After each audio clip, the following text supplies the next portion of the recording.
继续来看赖清德是找姚立明来做伊的竞选主委。姚立明2014年捌帮郭文泰来拍选战，所以外界认为民进党刷落来是甲目标放伫个郭文泰，要甲侯友宜边缘化。侯友宜来回呛，讲赖清德敢若想着选举，那无爱加上一寡政策咧。这个郭文泰结出着3份的民调，拢讲家己拢赢。侯友宜是甲警体讲，看家己做的民调，不如嘛看别人做的。侯友宜讲，其他单位的民调，伊嘛拢赢郭文泰。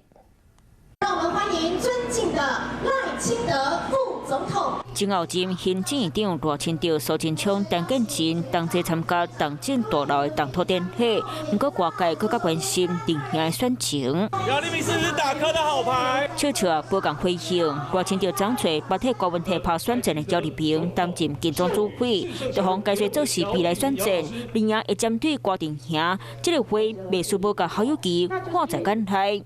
赖清德心中只有想到的是选举，他有没有想想看，他所提出的政策，以及他在执政这几年面对腐败的民进党，有没有好好的去想去改革？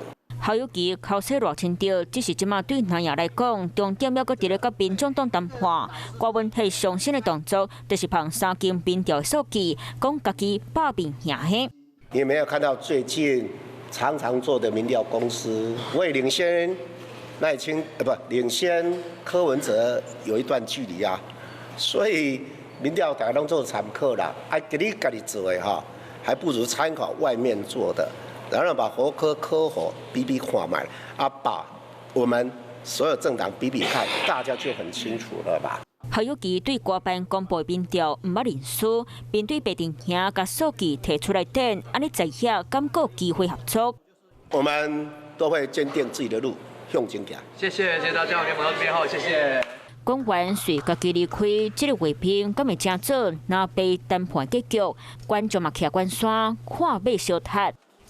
Hello， 我是林仙怡。想要抢先掌握最及时的新闻资讯吗？赶快订阅、按赞、开启小铃铛，锁定华视新闻 YouTube 频道。